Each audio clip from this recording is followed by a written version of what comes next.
Sziasztok, Feledy vagyok, ez itt a heti Feledy hírlevélnek a podcastja, a Feledy Podcast sorozat. Nagyon örülök, hogy újra csatlakoztok hozzánk, a mai adás egy kísérleti adás lesz, és mindjárt elmondom nektek, hogy miért. Az eddigi sorozatokban foglalkoztunk magyarokkal a nemzetközi intézményekben, és azokkal a nemzetközi intézményekkel, amelyek Magyarországon vannak. A mai adásban viszont egy egészen különleges, picit újabb felállást próbálunk ki, ugyanis egy olyan a brüsszeli Wilfried Martens Központban dolgozó emberrel fogunk beszélgetni, aki tud magyarul, de nem magyar. Viszont itt van velünk a budapesti stúdióban Peter Hefele, akit nagy szeretettel köszöntök, hogy csatlakozott hozzánk. Nagyon köszönöm én is ezt a lehetőséget. Péter tehát tud magyarul, úgyhogy az interjú első részét, amikor különösen még egy picit a személyes motivációit fogom megkérdezni, hogy hogyan is került ő Brüsszelbe, és miért is tud magyarul, ezt magyarul fogjuk vezetni, tehát magyar nyelven, és utána, amikor áttérünk egy picit nem az európai parlamenti választások elemzésére, hanem az Európai Parlament működésének és 5 évente bekövetkező átalakulásának az elemzésére, akkor angolra fogunk váltani. Úgyhogy ilyen szempontból kérlek, hogy legyetek türelmesek és elfogadóak a kísérleti adással. Egyikünk sem anyanyelvi, angol nyelvű beszélő, viszont nagyon lelkesen mesélünk nektek mindezekről a témákról, ahogy a korábbi adásokban is volt EP képviselőtől kezdve, különböző parlamenti emberekig és brüsszeli emberekig már hallhattatok bőven elég megszólalót, ezeket megtaláljátok a podcast korábbi adásaiban és listáján. Úgyhogy vágjunk is bele. Péter, tegnap este moziba voltál Magyarországon, ugye? Te tényleg tudsz magyarul filmet nézni? Ja, biztos, és nagyon érdemes volt ez a új Coyote című filmet, nagyon jó a magyar életről van, a kis világon, és nagyon lehet belnézni a magyar mentalitásra, és a mai politikai, szociális problémák is, a korrupció, a házépítés, még olyasmit mindenki tudja szerintem, mert a nagyon olyan szereplők olyan jól voltak, hogy mindenkinek tudok javasolni. Ehhez nagyon kell ismerni Magyarországot, hogy egy ilyen szintű filmet élvezni tudjál a magyar finom humorral és struktúrákkal. Ez a kérdés, és szerintem, ha nem Magyarországon élted, ez nagyon nehéz érteni. És te éltél Magyarországon?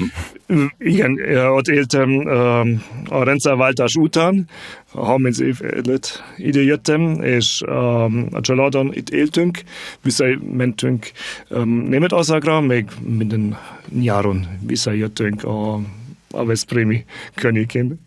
Nagyon jó. És akkor a magyar tudásodat sikerült megőrizni, annak ellenére, hogy Németországban és elég sok országban dolgoztál közben. Az igaz. Most Belgiumban élek, Brüsszelben továbbra beszélünk. 10 évig Ázsiában éltünk, a Shanghaiban és Hongkongban. Ez nagyon érdemes volt. A politikai helyzet sajnos nagyon változott, és Berlinben és Bonnban éltünk, amikor a Konrad Adenauer alapítványnál dolgoztam például. Ez már rögtön 4 országot említettél, ahol tartósan éltél, ugye Kína, Németország, a Belga Királyság, és akkor még Magyar Köztársaság, most már ugye csak Magyarország az alkotmány hivatalos értelmezése szerint. Amikor Magyarország után Kína következett, mi az, ami hiányzott neked Magyarországról? A konja nagyon jó, a környékén a bor, és a zene. Tehát rendes expat életet éltél, aki mindent is. Abszolút. És ehhez képest Kína, akkor hányban költöztél át Kínába? Az volt 15 év ezelőtt, amikor először Shanghaiba mentünk, 5 év után Hongkongba mentünk továbbra. Ott fölépítettem a Konrad Adenauernak az új irodája, a energiáról beszéltünk, és a klímáról beszéltünk, mert az egész Ázsiában volt a területem. És Péter, még egy kérdés magyarul, utána átválthatunk az angolra és a mélyebb szakmai témákra. Így, hogy ismered az országot, szerinted Magyarország megértése kívülről nehéz? Tehát van abban a nyelvi akadályban, hogy ez egy magyar nyelv, hogy ráadásul büszke is az ország egy jó része arra, hogy tényleg nehéz ezzel mit kezdeni. Ez akadály vagy előny, vagy ezt kívülről hogy látod? Ma a politikai helyzet, az nagyon nehéz érteni és beszélni róla. Ez a legnagyobb, legnehezebb probléma nekünk. Nem a kultúráról beszélünk, és az emberek, az nagyon európai ország még mindig, mert a politikai helyzet az tényleg tesz not hibáj. És neked szerinted több vagy jobb megértésed van a magyar politikai helyzetről, amiatt, hogy ismered az országot? Tehát tudsz cizelláltabban, hogy több árnyalatot látni? Igazad van jobban, mert a politikai rendszer teljesen változott, és nehéz néha érteni. És mi lesz jövőre, nem tudom, tényleg. Azért itt vagyok, és nagyon örülök, hogy itt lehetek, mert emberekkel beszélni az a legfontosabb. Nem csak Brüsszelben élni és írni, mert beszélni, érteni, mi lesz. Hát egy pillanatra látva azt, hogy hány helyre utazol és hány helyen jársz, tényleg azt látom, hogy nem azok közé tartozol, akik a brüsszeli aranykalitkából próbálják megítélni a világ. Ez nagyon fontos nekem, azért több mint 50 tagálapítvány van egész Európában, és sokat utazok azért. Ez egy nagy különbség a másik think tankkal Brüsszelben, aki csak ott élnek és dolgoznak. Mindig marad a nagyon híres Brussels bubble. Péter, akkor térjünk át az angolra, mert if we want to explain to the listeners of the podcast what actually a German party foundation is, that's not something we definitely copied during the regime change. We have some foundations behind the parties, but in the Hungarian system, these function at an extremely low profile and definitely have no such a track record, historically speaking, as the German foundations. Many people might have heard about Konrad Adenauer Stiftung, which is the conservative foundation, together with the CSU's Hans Seider Stiftung, and the socialists have the Friedrich Hebel Stiftung, and the liberals, and apparently there is a foundation already for AfD that is not yet fully recognized by the Bundestag. But what is the exact task of such a foundation? It's still an exception, I would say. If I look into our membership, and we are the umbrella organizations, which include, by the way, the Adenauer Foundation and the Seidel Foundation, only a very few countries has established this well-funded system, which Germany has established after the Second World War. That makes work sometimes a bit difficult for us because there's no stable funding, no stable organizational structures. We try to support them, but this is something the national parliament, for example, has to decide whether countries are willing and have understood the importance of that kind of foundations. Because, parties play a central role in our parliamentary democratic system, but they are not enough. You have to address the wider environment, the wider societies. Parties have limited functions, which are absolutely necessary, but they have their limitations. Can you just give one word of explanation? What was the original idea after the Second World War of the foundations? Well, we had experienced two dictatorships with the failure of the Weimar Republic, the first democratic constitution, and realized that it's not about the written constitution which matters, which, by the way, was a very modern constitution, which is often forgotten. But if you don't have people, Democrats, who believe in this, and democracy is not just the written text or the parliamentary institution process, it's a culture, it's a spirit, it's a mentality behind, and that was the idea, to create institutions which nourish, which train people to not fall back into this kind of dictatorship. And as a Hungarian, my bias makes me ask the question, why would the people make more trust into such a foundation if it's still a party-linked foundation than to a party itself? But we are, so on one side we are a part of the family of the party, but we are much more, and we have much more options to engage with the society. We are an intermediate, we are a platform where different positions can be discussed. We are not bound to only what the party says, but we are called to also analyze developments in the society, look forward beyond the daily political life, and to come up with new ideas, also sometimes critical, controversial ideas. We want to trigger a discussion in the society. And of course, the results we will hopefully be able to insert into the party's discussion as well. So if I translate it to the listeners, it would be a sort of innovative back office of a party? In the best case, whether we have always fulfilled that or not is another question. But yes, it is indeed discussing new topics, getting a sense what is discussed in a society, looking a bit beyond the horizon of daily political life. And as you have been working with the German Konrad Adenauer Stiftung for more than a decade, can you mention a very tangible example? What is the largest reach-out exercise of these party foundations to reach the real population, so the people-to-people contact? Well, when I started working with CAS almost 20 years ago, I was in the Department of Civic Education, or what we call in German political education.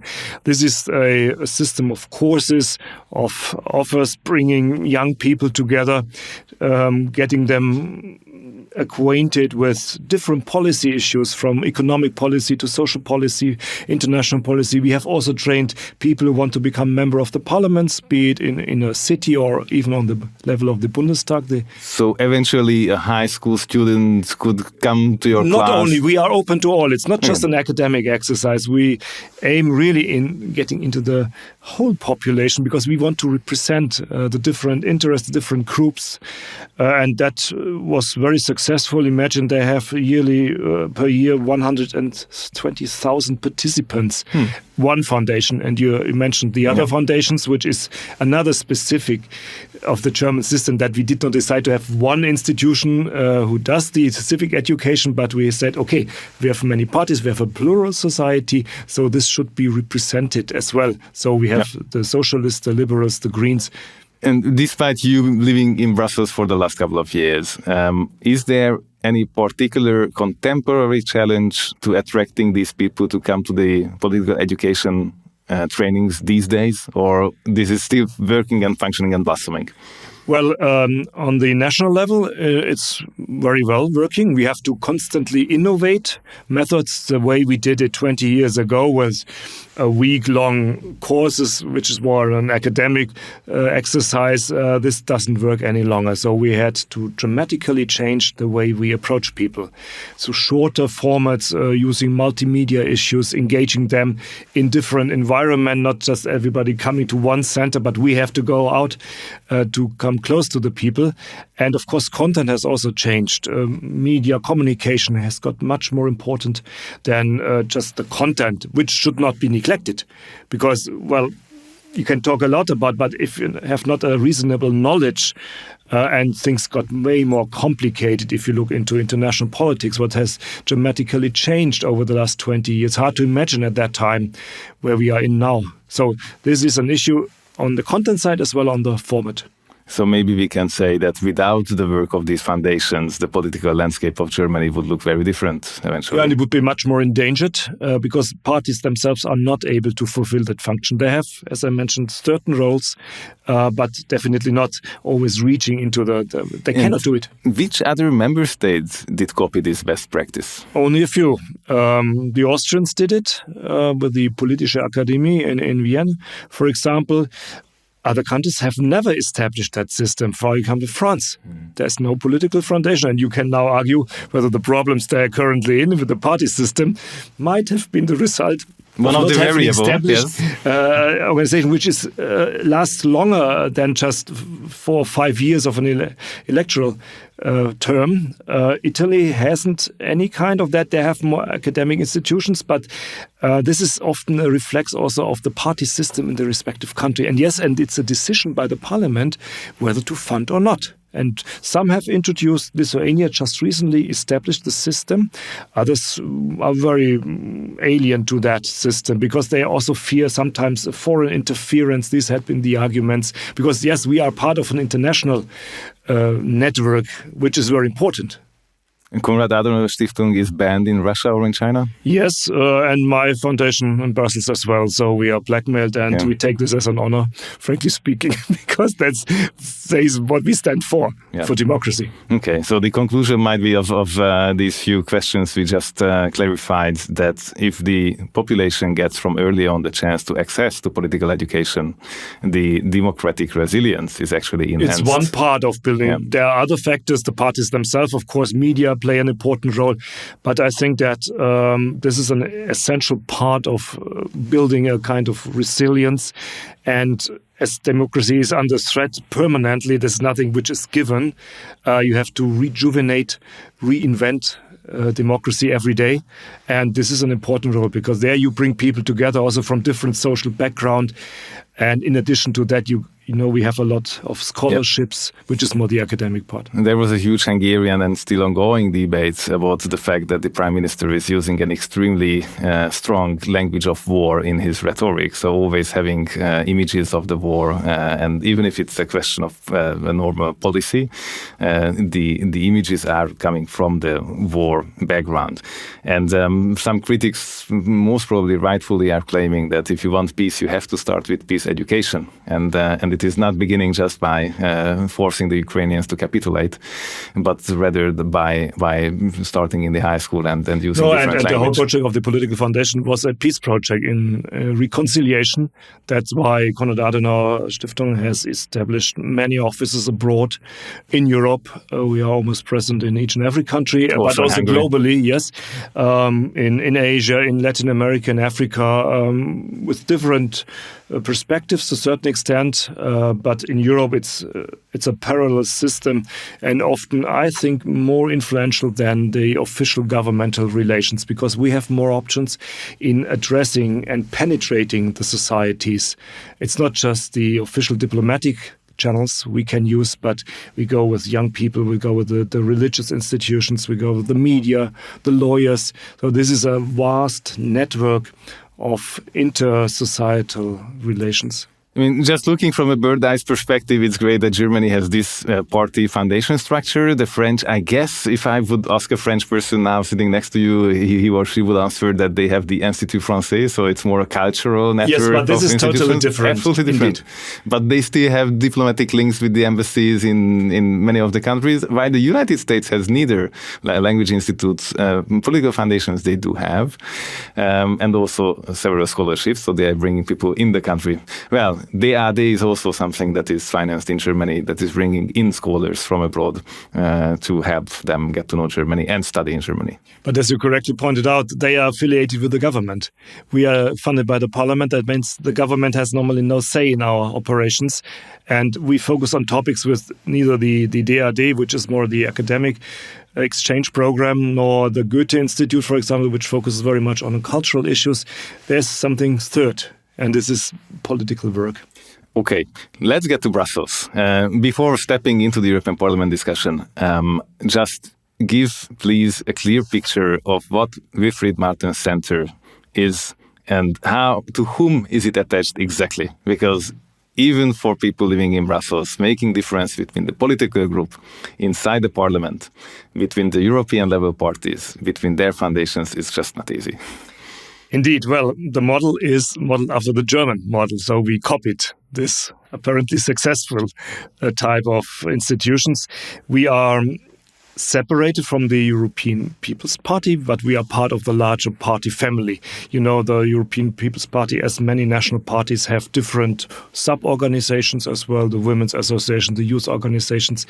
We are separated, but we are very close, and we are the official think tank of the European People's Party. There is an old discussion on the relation between the group, that means the member of the parliament, which form a group, and the party. We are with both very closely, so we give advice, for example, to them. We analyze, we have contributed to the election manifesto earlier this year. We are not allowed to do any campaigning. This is an important issue. I have to emphasize, the same as in Germany, because that's the party's issue.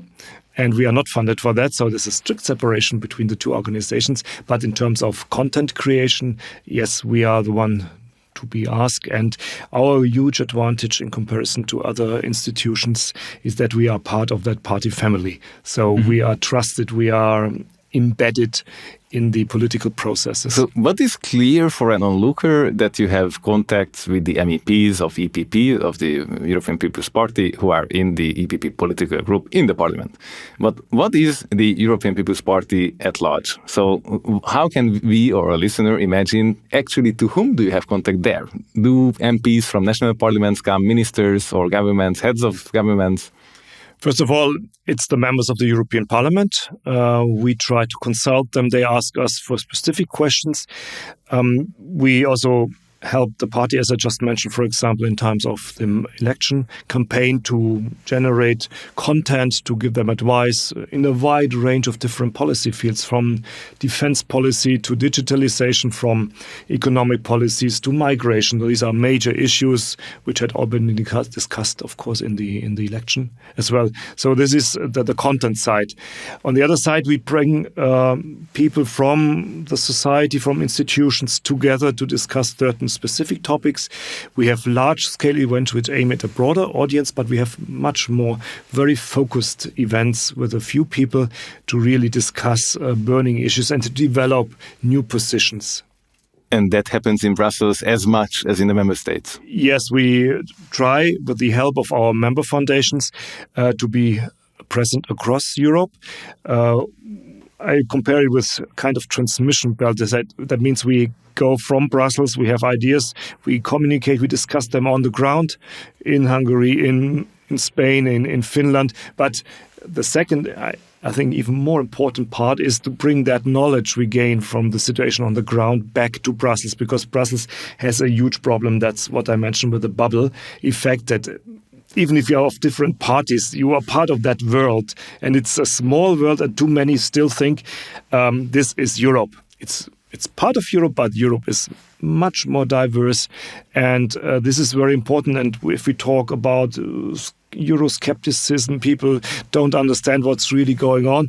Well, we try at least to better connect the European level with the national level, or even with the local and regional level, which we often forget, because Europe is a four-layer system. It's not just Europe and the member states. There's two layers behind, which is important for people, because you live in a village, in a city. That's your environment. Exactly. It's not even the national state, which is already too big. And you might be closer to the capital of the neighboring country than to your own capital sometimes. That happens, at least if you think of the governmental level. That's why we are working against that and really reflecting the diversity of Europe. And your partner foundations in the member states are keen on that? So they understand this logic? We try.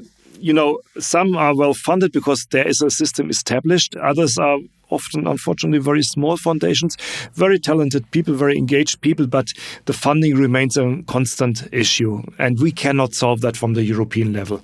We have joint operations. We bring in our budget to some extent, but they have also to bring in their budget. And this is a huge challenge in many cases. Okay. And there is no plan or chance that there would be an action plan signed by the EPP heads of governments to this bring is an that issue in line? Which the Parliament, on one side, could the European Parliament decide to give funds or allow to funnel funds, but it remains, first of all, with the national parliaments. If they have understood that this is an important part of their political and societal life, then they should give funds to them. Otherwise, you would easily create this narrative, there is an interference from Europe again.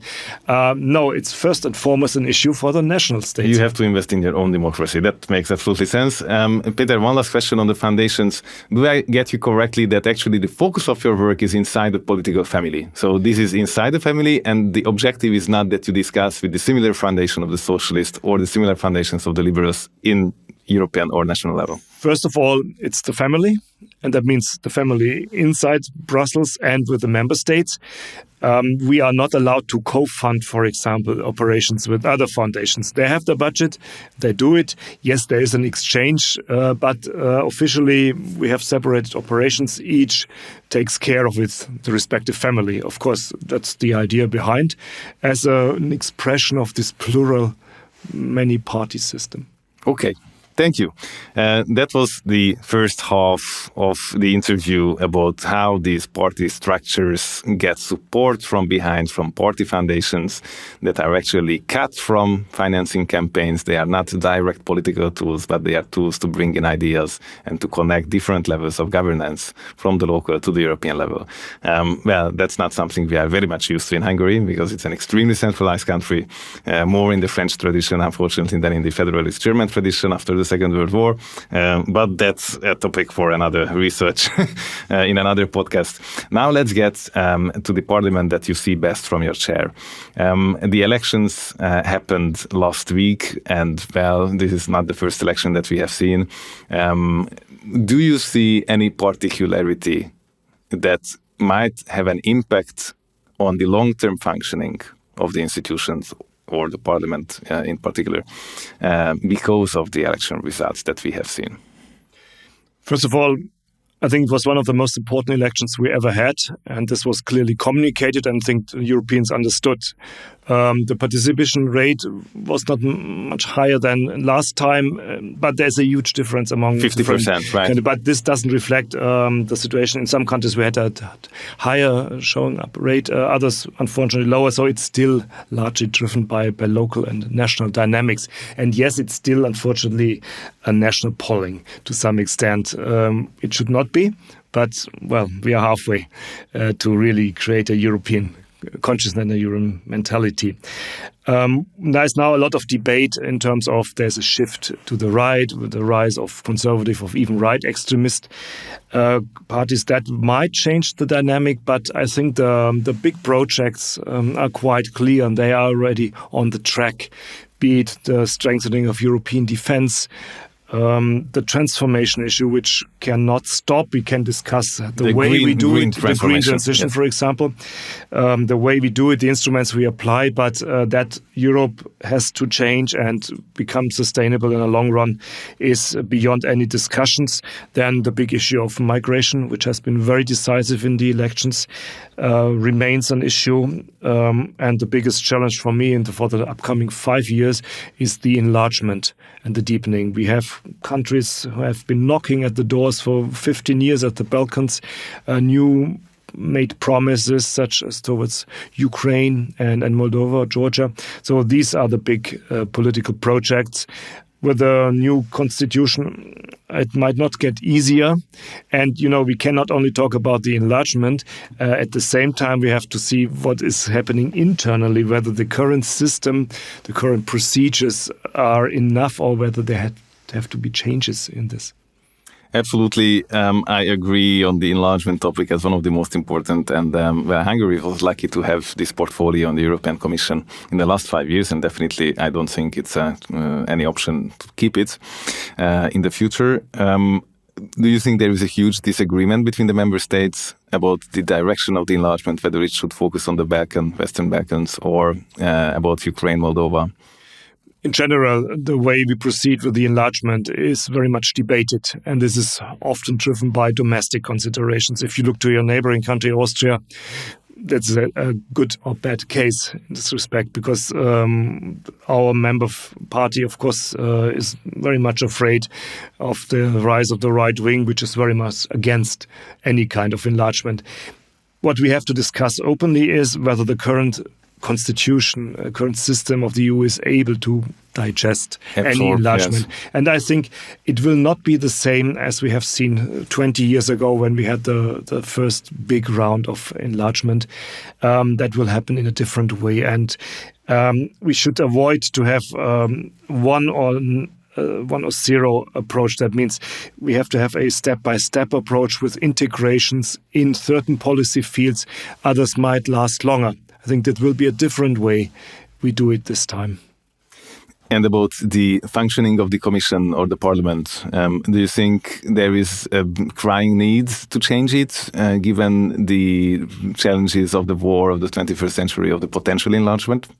First of all, I don't think we have to change the constitution of Europe. I always say if you open this Pandora box, you will never close it. So let's exploit what is already in the constitution and a lot of ways and issues which we can use. From the point that you do not always need 27 member states voting one voice. You can go ahead. There's no clause in the constitution which prevents you from forging alliances. Those countries who have a clear objective and want to go ahead, maybe the others will follow or not. Yeah. We cannot wait always for the slowest, or those are constantly opposing any projects. Then we will end up with nothing in our hands. So use what is there already. And the last 3 years have shown that there's a lot of options. If you think on the defense sector, for example, Europe has used instruments which have never been meant for that, but they use it and quite efficiently. And I think we will continue with this process of using instruments we have at hand. And at the very end, it's about political will. You can have the best political constitution if there is no will. And this is linking to what we discussed in the first part of the podcast. It's the mentality, it's the consciousness, it's the will. And this cannot be created by a written constitution or some procedures. This is what people think, what they want, what visions they have, and what they are willing to engage. And who people have sent to the European Parliament and to the shares of the governments. There is a long-standing discussion, mostly at the level of narratives in Hungary, mainly an argument of Fidesz against EU integration at some points, that the European Court of Justice is overreaching its competencies and mandate, and of course the Commission gets the same sort of accusations. Do you think the spillover is by default the part of the design of the system? Not necessarily. This is a reflection of political forces who use different ways. I think that the discussion whether the European Court has gone too far is a more fundamental question we have also in Germany, for example, where a lot of political decisions are put to the Constitutional Court in Karlsruhe. I think this is the wrong way, because on certain issues you have to make a political decision. It's not up to the judges to decide. And there is a standing discussion in Germany whether this has already gone too far, and we have to get back the decisions into the place which is meant for. That's the parliament. There's no other place. Yes, it is used in partisan politics as well. If you don't get your positions through the parliament, then you go to the court, to say it in very simple words. This is a dangerous development, in my opinion, because the core of the political process is the parliament. There you have to fight for you and have to make decisions. If you put it to an institution which is not meant for that, it puts the whole system in danger, because people are then questioning, why do we have a parliament if everything is already decided by the judges? So they have not the legitimation as the parliament. Nobody's voting for the judges. So I think this is a more general debate we have to very carefully observe. And then there's a wider question behind what we normally talk when we talk about subsidiarity. This is a word which you have hear often in the discussions, to carefully decide which policy issues have to be decided really on the European level. In my opinion, we have to have that debate as well, because part of the discontent is that people have the impression too much is decided in Brussels. Also things which are not necessarily to be decided on Brussels, which can be done on the national level or even on the lower level. This is our next debate. We should not shy away. Mm-hmm. Otherwise, we create more skepticism about Europe than we need. So thank you. I mean, this is one very important angle of the debate that is ongoing, not only in Hungary, but as you mentioned, in different member states, whether it is the Constitutional Court versus the government in Germany, or in different countries we have other legal setups. Do you think it is also valid for the institutional balance in Brussels, so that whether the Parliament, the Council and the Commission, and let's not count the Court of Auditors, whether these three institutions have currently the right balance, which is constantly in evolution. So just for the listeners, the Parliament has not always been directly elected. It's only since the late 70s. The country has always been sort of the secret, most important, grey eminent, call it as you wish, type of background institution that is there. And the European Summit with the European leaders is the most important. And the Commission transforming and reaching out and checking, and in the implementation reaching extreme powers. Well, we as a party foundation, of course, hope that the European Parliament has more influence. It gained quite remarkable power, in particular in 2019, following when we still not have the full right to draft legislation, but we can demand the Commission to come up with a solution. This is a major step. When we have a debate of Europe is not really democratic, well, I have to always say it was not designed to be the same system as a national state where we have an executive, the government, and the legislation, the government, which has evolved over the 19th and 20th century. So we have the council, which doesn't exist in this way in any national constitution. It's a very complicated system. So it's a bit unfair often to blame the whole system, to say, oh, it's not the same as we are used to have on the national parliament. And then the states have to decide, okay, we give more power, be it to the Commission as the government then, or to the European Parliament. That is a fundamental decision which would require the change of treaties, which I don't see for the moment, because unfortunately the member states still are the last step, and they will never give up that right. Peter, as a long-time Brussels observer, do you see that with the evolution and enlargement of the EU institutions' power and mandate in the last 3 decades, did the quality of human resources, so the delegated MEPs, and the quality of the bureaucrats in the Commission, did it improve in parallel? So could it follow the simple growth of the quality and quantity of job and tasks and exercises that they have to execute? Well, whatever you think on certain decisions made by the European Commission, certain proposals, the level of expertise is very high. It's not the problem of the professional education or training. It is simply the decisions, political decisions behind that, they execute to some extent. Yes, they have, of course, their own interests. Each and every bureaucracy has its own life and its own interests, but it has to be controlled by politics. And in this respect, I wish that the parliament, for example, has more influence to control. One of the challenges is that the unity among certain party groups is not the biggest. I always say you have much more discipline in the national parliaments, where the whip, as we use, if we use the British expression, is much stronger, and though they vote in most cases. So the whip is the person in charge of uniting the leader, votes. the group leader, and he is a very powerful person, and makes sure that once you make a decision, everybody is following the flag. This is often not the case in Europe. The members of the parliament are much more, I think, independent than their national colleagues. This makes sometimes decision-making a bit unpredictable and difficult. This is something you have to work upon. But it's a different culture, different political culture as well. Would you have anything else that makes the European Parliament very different in its functioning from, for example, Országgyűlés in Hungary or from national parliament? So what would be that maybe our general listeners would see or expect that it is working in a certain way, and this is exactly the opposite? Well, it starts with a simple fact: how many people you represent as a member of the parliament. It's sometimes 10 times larger than on the national parliament. So linking the European level and the national or the local level is a very challenging issue.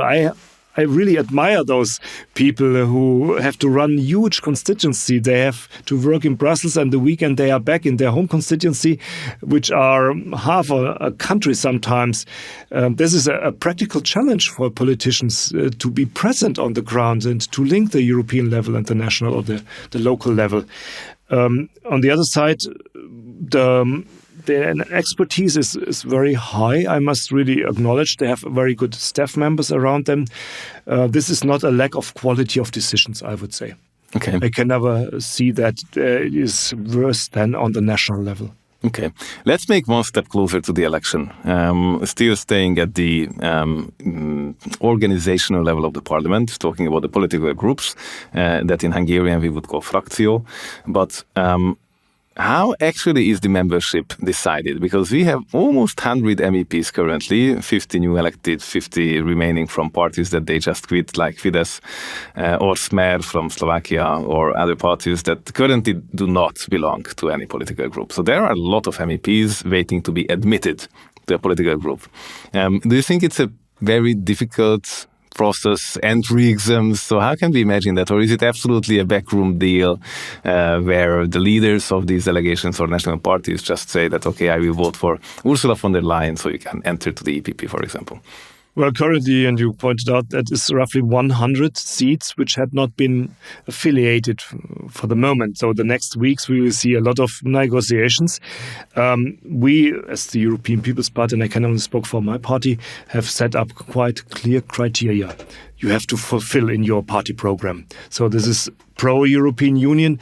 That does not exclude that we have to discuss certain reforms needed. It's pro-Atlantic, so we believe that our partnership with the United States and Canada is absolutely crucial for our society, security and society. And it is adherence to what we call social market economy. So we will never be in favor of state-planned economies or huge programs by the government to steer the economy. So we believe that entrepreneurship, free markets play an important role in our economic system. These are, for example, 3 criteria. Any criteria on the war? Yes, well, we support Ukraine in fighting for its freedom and independence. We strongly stick to international norms, be it offended by Russia or by anybody else. This is the basis, and that's the spirit of the European idea. We had been created to exactly avoid that a stronger neighbor invades a weaker one, which we have seen over centuries in Europe. This has, as we thought, come to an end after 45, apparently not, sadly enough, I must say. So this is a community which shares certain values, and the integrity and peaceful resolutions of conflict is at the core of this whole project. Well, it's not a question for you, just mentioning to the listeners that actually there is one current member of the Hungarian party system, so it's KDNP, who is in EPP with one person, with one MEP. But it's very stretching the limits, because the head of the party was actually rewarded by Patriarch Kirill during the war, also making some background deals on some shady exchange of prisoners of war in the last year. So it's a question that even if someone once enters the party, how the discipline is kept in these principles. Well, we constantly monitor this. We try to influence, and that is one of the role of European parties, to help those parties, in particular in those countries who just joined European Union or are about to join, to build up party structures which are democratic, which adhere to the basic beliefs.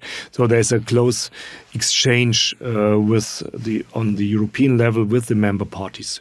And do you think that in this specific cycle, the expectation that they vote for Ursula von der Leyen's second mandate is a part of the system's of condition? Not directly. First of all, it is the content and the basic values they share with us. Re-electing or rerunning Mrs. von der Leyen is a challenge which we see over the next 3 to 4 weeks. They have announced that the election should be happening before the summer break in July.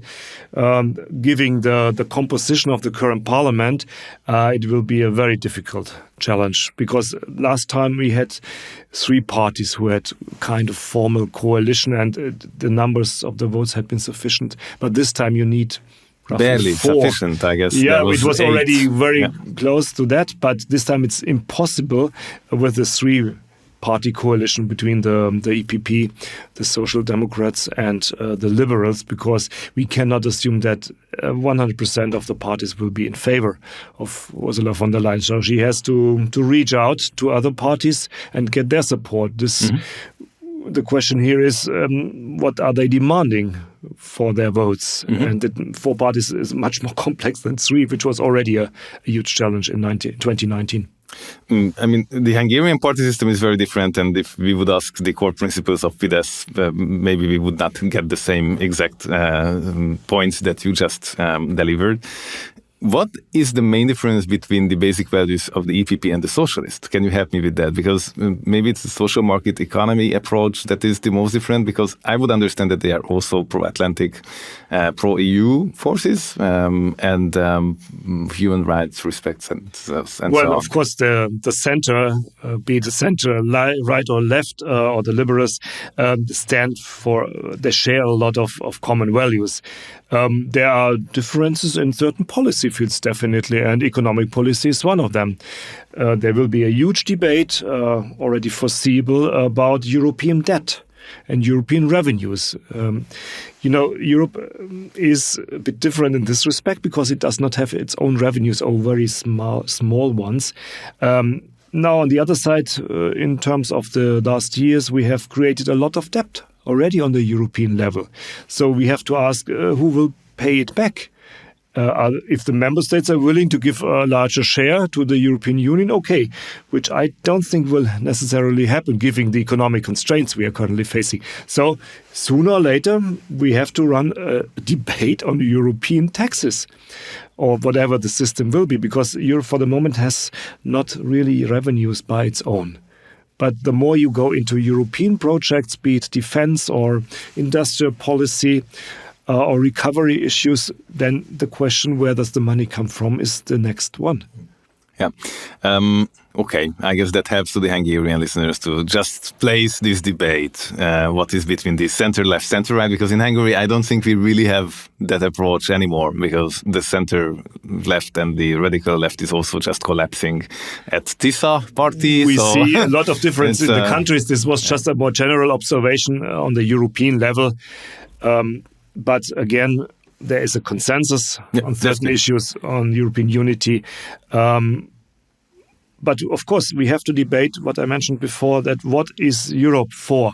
So I think this is a crucial debate to say these are issues which have to be solved on the European level, and others could be given back to the nation state. There is no need to have a European solution.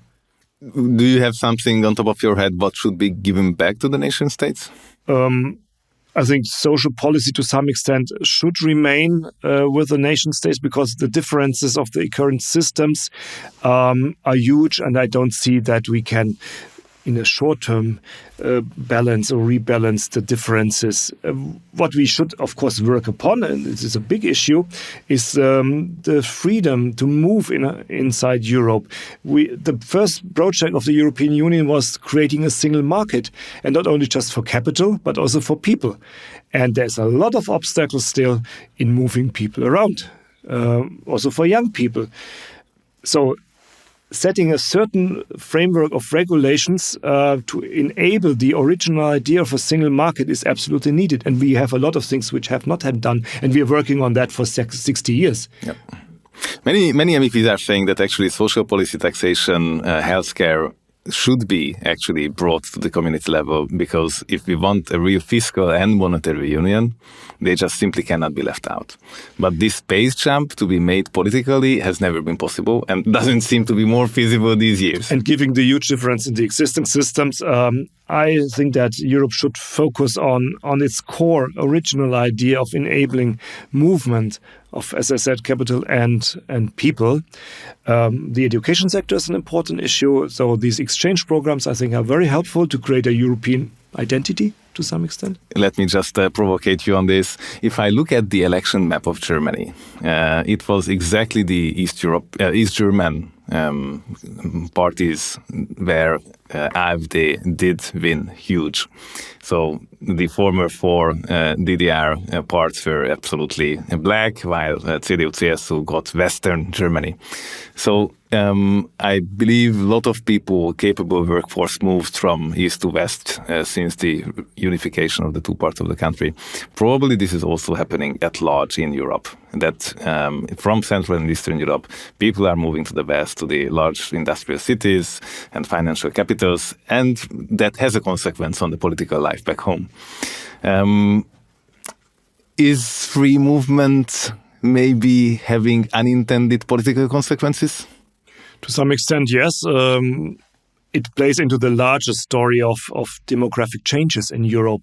And if we are not able to stop that brain drain, as we call it, the movement of talented young people, in particular Southeast Europe, we will not see any sustainable development in those countries, because they are losing exactly those people who are capable to build and to upgrade their economies.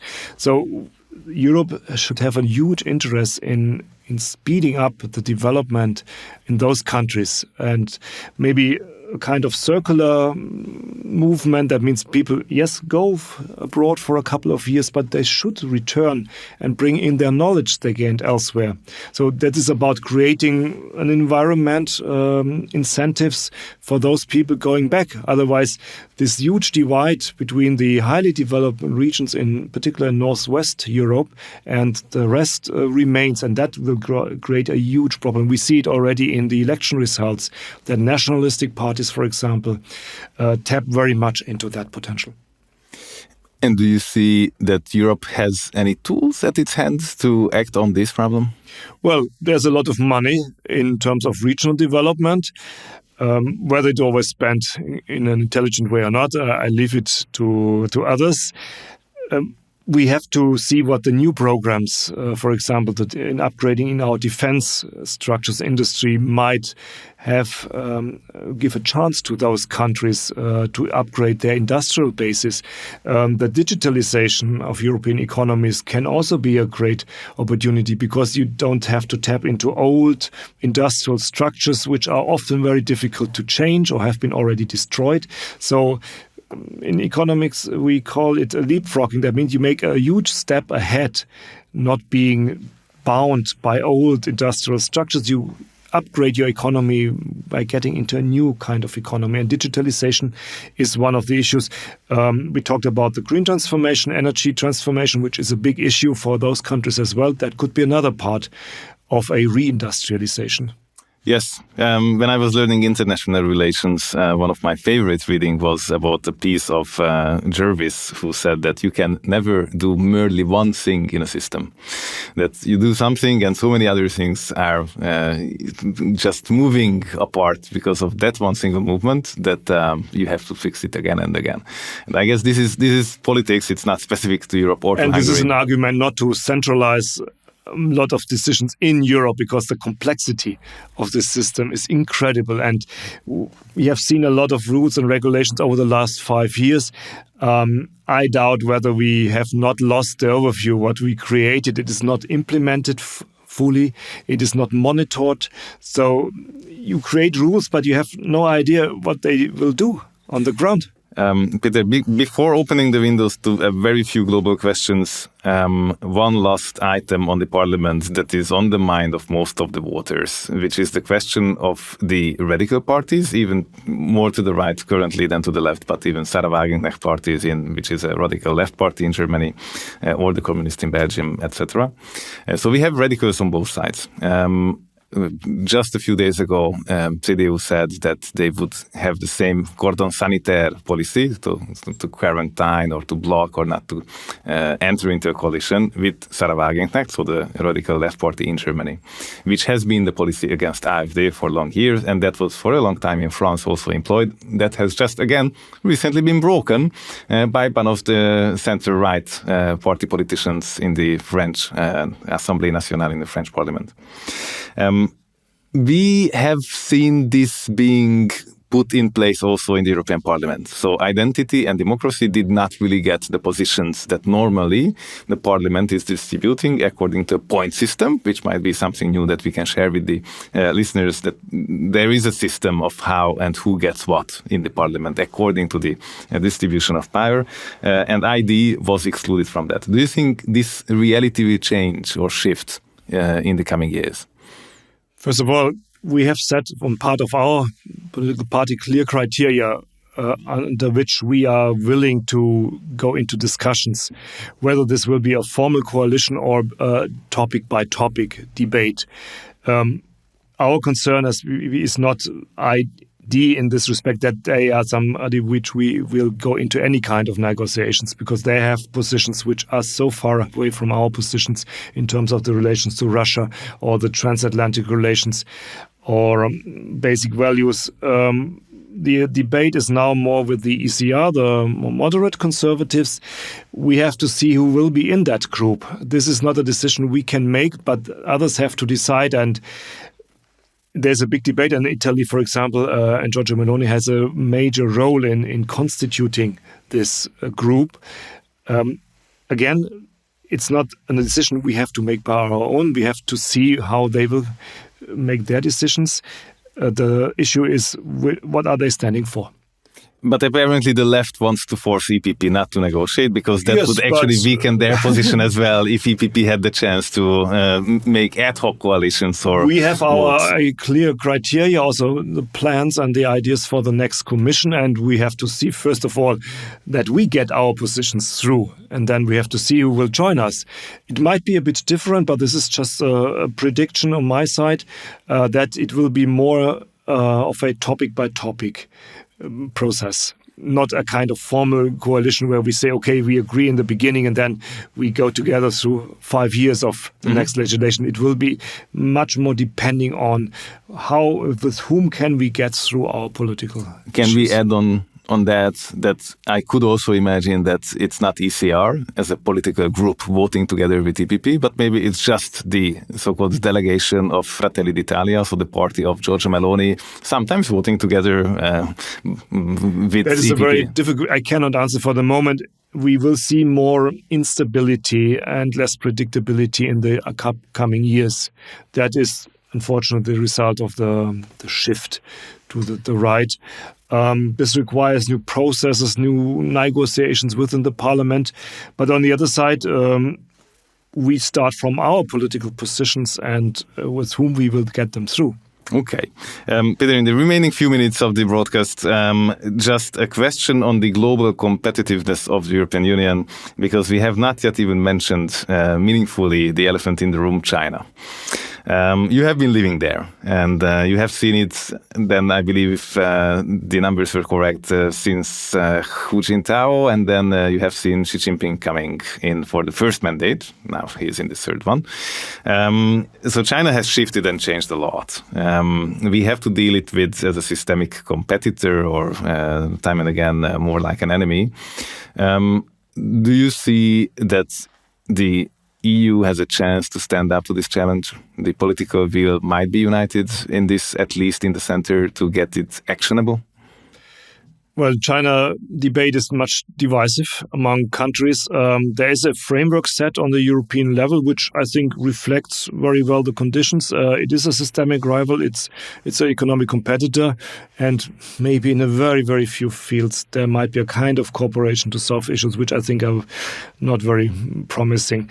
The systemic rivalry remains, and this is the overarching debate we have to have.